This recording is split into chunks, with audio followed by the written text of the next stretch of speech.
안녕하세요. 오늘은 0901 9강에 그 많던 시간은 누가 다 먹었을까 선생님과 함께 해설해보고 문제까지 풀어보는 시간 가져보도록 할게요. 박완서 작가의 작품이고요.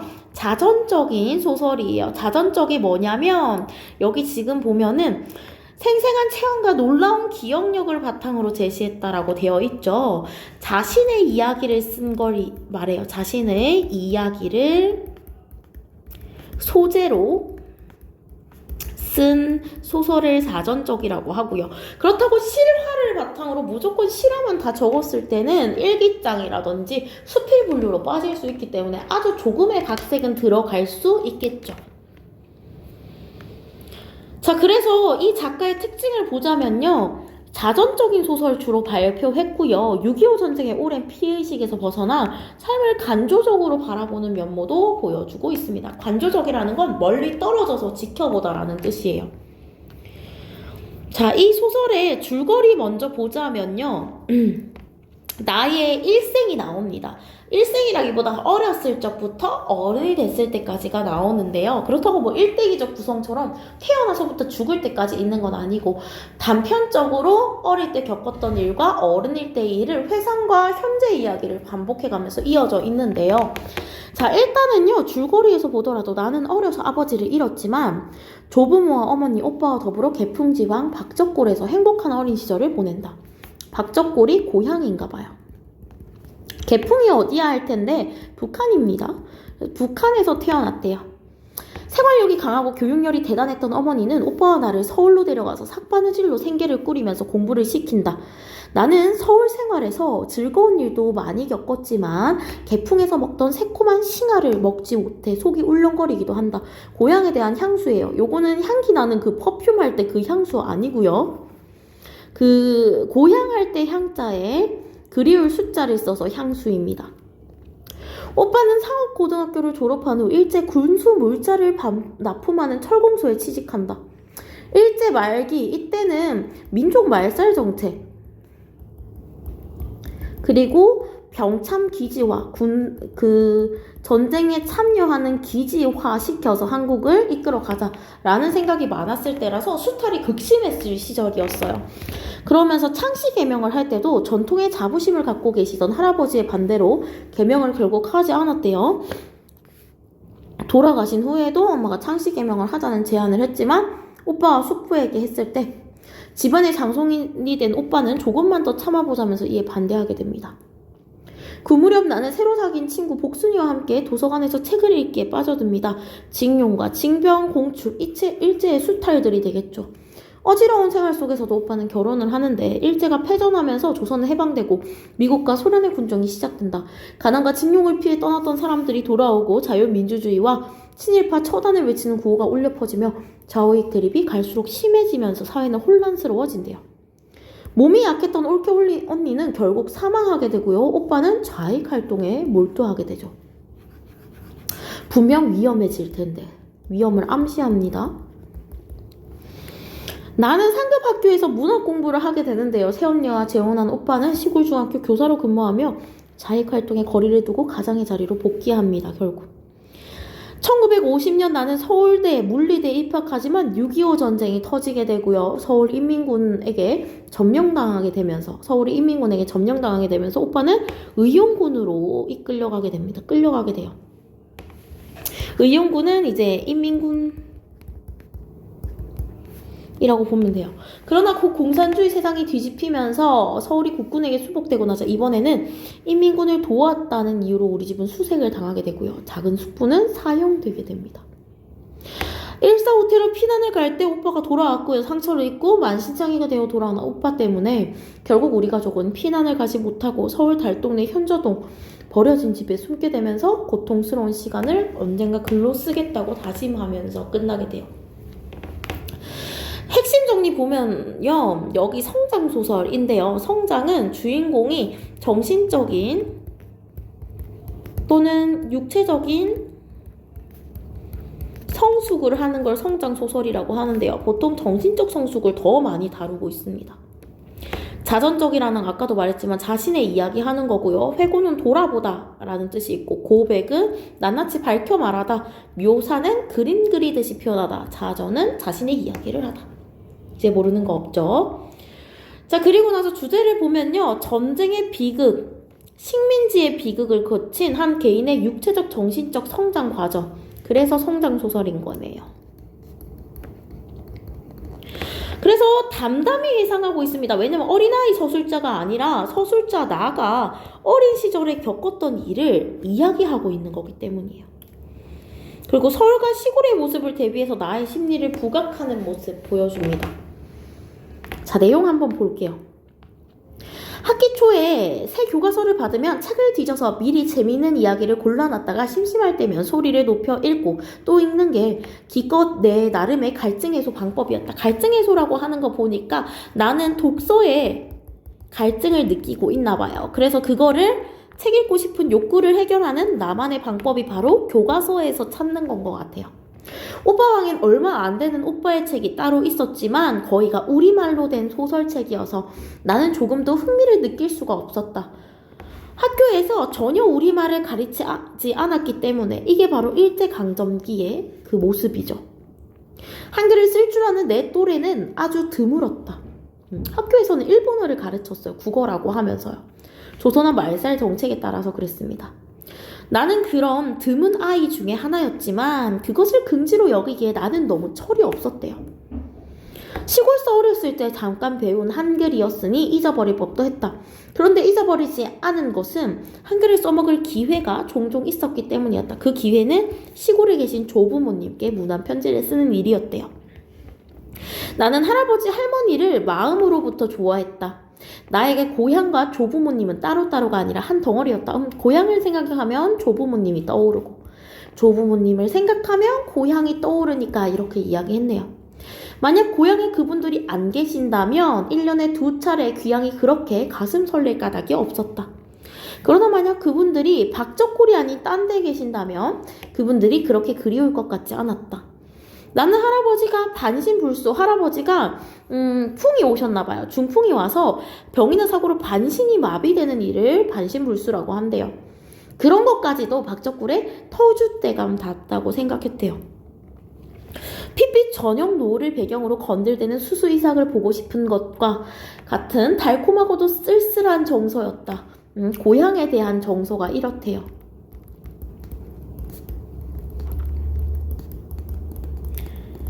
그러면서 걱정했어. 할아버지 하루에 불이 꺼졌을 때 누가 담뱃불을 붙이는 것을 도와드릴까?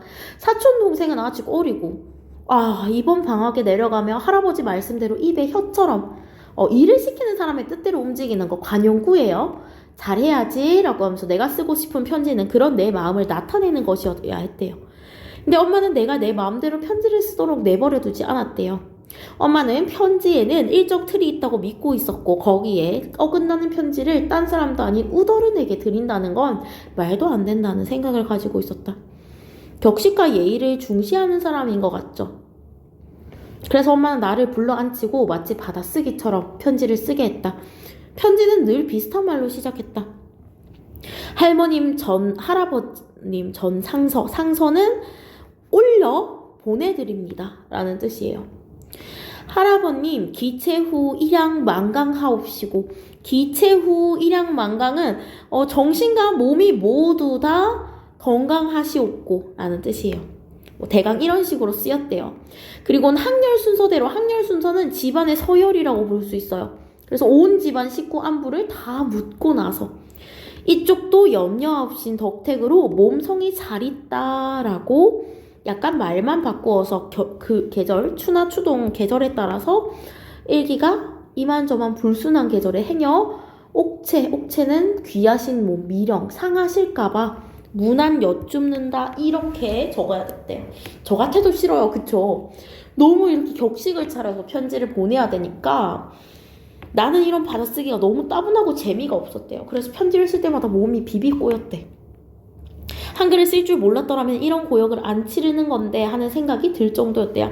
하고 싶은 말보다 격식과 형식을 우선시하는 편지사 탓에 한글로 된 읽을거리 자체를 지루하게 생각한 거죠. 한글로 된 읽을거리 자체를 지루하게 생각했대요. 그래서 우리 글의 유일한 씀씀이가 바로 문헌편지, 이렇게 지겹기만 한 나머지 한글로 된 읽을거리에도 관심이 없었던 것이래요. 오빠의 책들은 으레, 재미없고 따분하려니 싶었다. 제2차 세계대전 1939년에서 45년 사이에 벌어진 세계전쟁입니다. 괴불마당 집에서였다.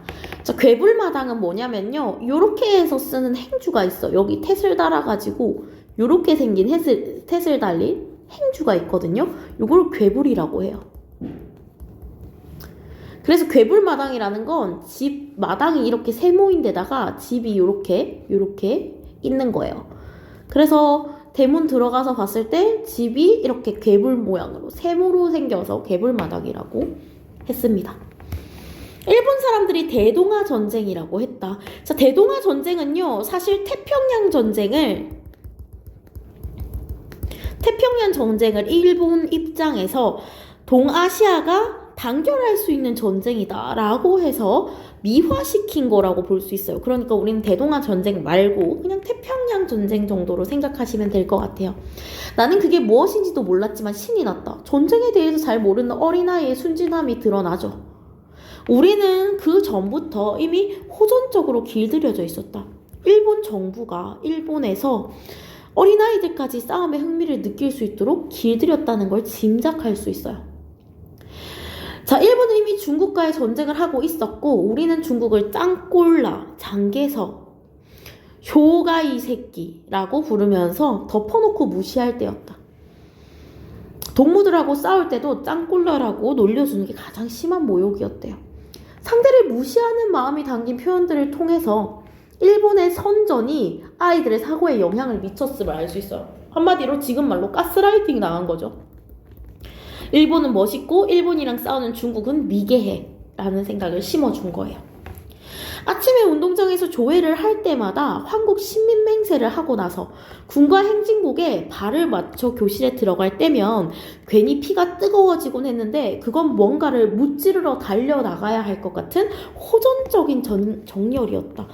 일제가 어린아이들에게 일본에 대한 충성심을 아주 강압적으로 고취하는 정신교육을 실시했음을 알 수 있어요. 짱꼴라에게 줄청 이기고 있다고만 들어서 적으로는 시시했다. 이제는 전쟁 상황까지 아이들에게 모두 전해줬음을 알 수 있어요. 우리는 우리도 모르게 더 큰 적에 대한 기대감에 부풀어 있었다.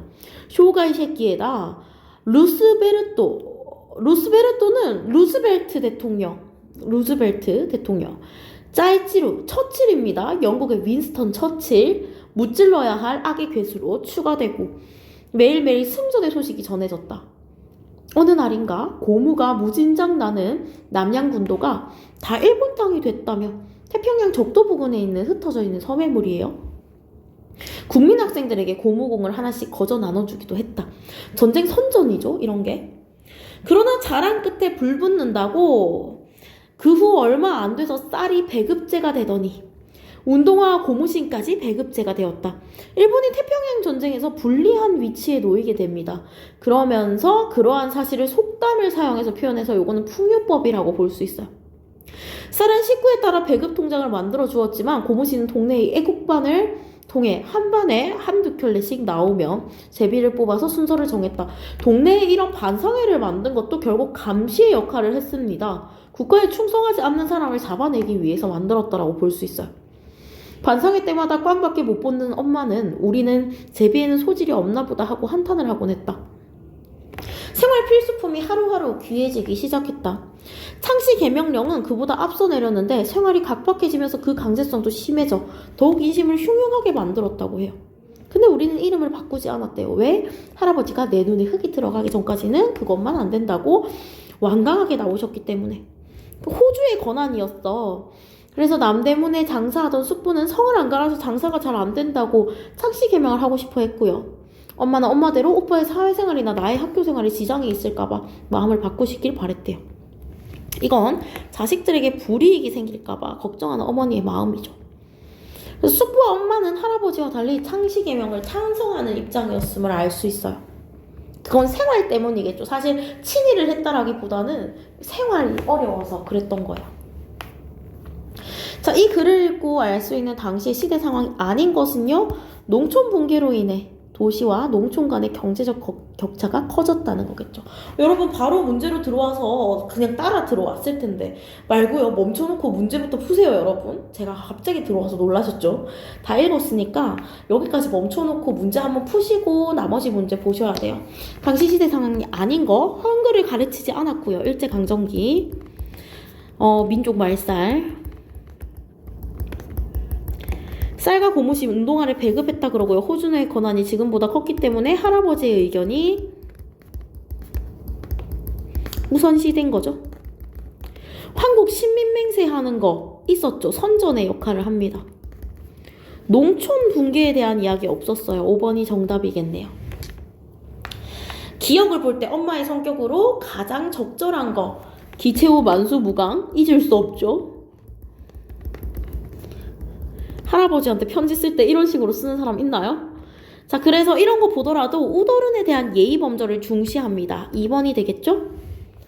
A 중 시대적 배경이 드러나지 않은 거 한번 볼까요? A 같은 경우에 세계대전, B 같은 경우는 대동아전쟁, 다 전쟁이란 시대적 배경 드러나고요. C, 한국신민맹세, 일제강점기 드러나죠. D, 창씨개명, 일제강점기. E는 남대문. 남대문은 지금도 있는걸요. 그렇기 때문에 시대적 배경 드러나지 않는 거 E, 5번이 되겠죠. 이 글에서 나가 한글로 쓰인 책을 싫어하게 된 이유에 대해서 구체적으로 서술하라 그러면요. 문안인사 때문이야. 문안인사. 따분했기 때문에. 그래서 한글을 쓸 수 있는 데가 조부모님께 문안인사 드리는 것밖에 없었는데 그게 유독 따분했습니다. 그래서 더 싫어한 거죠. 자, 그 다음 더 읽어볼게요. 나는 비록 상중에는 울진 않았지만 자, 할아버지가 돌아가십니다.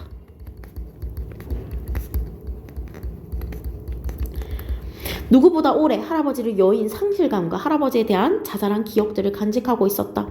사진을 남기지 않은 할아버지의 모습의 섬세한 부분까지 그리고 다들 잊어버린 사소한 버릇 하나나 일화까지 어른이 되고 시집간 후에도 기억하고 있었다. 자, 이렇게 말할 수 있다는 건 나는 이미 이걸 했다는 거죠. 그러니까 현재의 나는 어른이 되고 결혼도 하였음을 알 수 있어요. 다들 그런 나를 보고 기억력이 좋다는 소리를 했지만 나는 그게 기억력의 문제가 아니라 애정의 문제라고 생각한다. 사랑채 마루엔 석가래로부터 삼으로 단단하게 꼬은 새끼줄 굵기에 줄이 사람들을 붙들고 오르내리기 알맞은 높이에 늘어져 있다. 중풍이 들기 전에도 할아버지는 그 줄을 가볍게 잡고 오르내리셨지만 중풍 후 어느 정도 회복이 되어 뒷간이나 마당 출입이 가능했던 시기엔 그 줄에 매달려 다리를 부들부들 떠는 것을 몇 번이나 본 적이 있었다. 할아버지의 모습을 여기 줄에서 느낄 수 있는 거네요. 그래서 할아버지가 돌아가신 후에도 그 줄은 거기 늘어져 있었고 나는 방학에 귀향할 적마다 멀리서도 텅 빈 사랑채에 늘어져 있는 그 줄만 보면 가슴이 찢어질 듯 진한 아픔이 밀려왔다. 할아버지를 볼 수 없다는 데 대해서 깊은 슬픔을 느낍니다. 오래 기다리고 있는 사람에게 달려가듯 제일 먼저 그 줄을 향해 달려가 어루만져 보곤 했다. 줄은 할아버지에 대한 나의 그리움을 상징하고요. 그런 것들을 보여주는 부분이죠. 할아버지의 손때에 절어 줄은 찐득찐득했지만 그게 그렇게 좋을 수가 없었다. 나는 자주 그 줄에 매달려 할아버지 품에 안겼을 때와 같은 감동을 맛보곤 했지만 그 짓을 누가 눈치챌까봐 은밀하게 하곤 했다. 할아버지는 그렇게 떠나셨고 우리는 다시 현실로 돌아와야 했다. 전쟁이 점점 불리해지면서 반공 연습도 잦아졌고 몸빼라는 걸 처음으로 교복으로 의무적으로 입게 되었대요. 전투태세를 강조하던 당시 시대상이 드러납니다. 근데 엄마는 학교에서 교칙을 어기면은 혹시나 큰일 나는 줄 알아서 자식에게 피해가 갈까봐 처음부터 광목천으로 그런 걸 만들어줬대요. 근데 그런 걸 보면서 아이고 외놈 훈도씨만 망측한 줄 알았더니 여자 가랑이 드러나는 꼴은 더 못 봐주겠네 라면서 무슨 꼴을 더 볼꼬 하면서 욕을 합니다. 엄마가 일본 풍습을 얕잡아 보는 것 중에 옷차림이 제일 유별났대요. 옛날에 맨발에다 겨우 아랫도리만 기저귀 같은 천으로 가리고 살던 일본인이 조선에 와서 그들에게 알맞은 옷과 신발 신는 법을 가르쳐달라고 애걸하여 옷은 우리 상복을, 신발은 우리의 도마를 가르쳐준 게 지금의 일본 하울이 게다짝이 됐다는 엄마는 마치 역사적 사실처럼 우리에게 이야기해주곤 했대요. 이러한 것을 보더라도 엄마가 일본의 옷차림을 얼마나 낮잡아 보는지 알 수 있겠죠. 그러나 엄마의 그런 반일 감정을 믿을 만한 것이 못 됐대요. 왜? 창씨 개명을 하려고 했잖아요. 할아버지 장례를 치르고 상경하자마자 엄마는 오빠와 숙부에게 우리도 창씨 개명을 하자고 재촉했대요. 그건 나도 은근히 바라는 바였대요. 훨씬 편했을 테니까요. 그런 놀랍게도 오빠가 반대를 하고 나섰대요. 지금까지 잘 견뎌왔는데 좀 더 기다려보자는 것. 그래서 비상시국에 어떤 극장을 바라보는 말 같아서 좀 섬뜩하게 들렸는데 오빠의 태도도 평소에 마음 약한 오빠답지 않게 강경하고 어딘지 비장해 보였대요. 확고한 의지로 오빠가 말하고 있죠. 나는 아직 어려서 그러했지만 엄마도 일본을 미워하고 얕잡아 보기는 잘했어도 일본의 끝장을 곧 우리의 끝장이라는 생각에 굳어져 있었다. 일본의 끝장이 우리에게 새로운 길을 열어주리라는 생각 같은 건 꿈에도 안 해본 듯 했대요. 근데 그러한 오빠의 말에 더 놀란 건 숙보였대. 왜냐하면 자식처럼 키운 오빠가 자신의 앞날에 어떤 방해가 되는 걸 진짜로 반대할 거라고 생각하지 못했나 봐요. 그래서 창씨를 안 하면 쌀의 니는 쌀 껍질인데요. 쓸모없는 부분을 말해서 버려야 할 만한 부분인데 그런 것처럼 점차 살기가 힘들어질 것이라는 숙부의 우려가 있었는데도 불구하고 차라리 숙부네가 분가하세요 라고 이야기할 만큼 그래서 이런 식으로 이제 이야기를 하고 있어요. 할아버지 다음으로 장손인 오빠가 호주를 이어받았고 그때만 해도 호주의 권한이 막강했어요. 그러니까 이건 사실 모욕적인 얘기예요. 정 그러시면 따로 분가하세요. 성을 버리세요 라는 뜻이야. 그럼에도 불구하고 어떻게 할 수가 없으니까 숙부를 노엽게도 슬프게도 했대요. 그래서 내가 자식이 없어서 너희를 친자식처럼 키웠더니 이런 수모를 당한다면서 모욕감과 서운함을 나타내기도 했어요. 자, 성을 안 갈아서 곤란하기는 작은 숙부보다 말단 공무원인 시골의 큰 숙부가 더 했으련만 나라 정책에 따라야 하는 공무원이니까. 오빠 고집 때문에 뜻을 이루지 못했대요. 그래서 왜 벼랑간 그런 주장을 하는지 모르겠다고 엄마가 걱정을 했었더라고 합니다. 여기까지가 내용이고요. 문제 다시 여러분들 문제 먼저 풀어보고 한번 해설해 볼게요. 5번 문제 정답 1번이었습니다. 왜냐하면요. 계명령에 대한 오빠의 태도를 평가한 것으로 가장 적절한 거 고르는 거였는데 외압에도 자신의 뜻을 지켜나가니 예곡자라고 볼 수 있겠죠. 1번이 정답입니다. 할아버지를 생각나게 하는 그리움을 유발하는 매개체 줄이었죠. 그 끈적끈적한 줄. 글의 내용을 파악한 것으로 적절하지 않은 거. 큰 숙부 오빠의 반대를 무릅쓰고 창씨 개명을 하지 못했어요. 왜냐하면 오빠가 요즘 말로 따지면 가주인데 오빠가 이제 호주이기 때문에 그래서 호적의 주인이라서 오빠의 말을 들어야 한다라는 규칙이 있어서 창씨 개명은 못했습니다.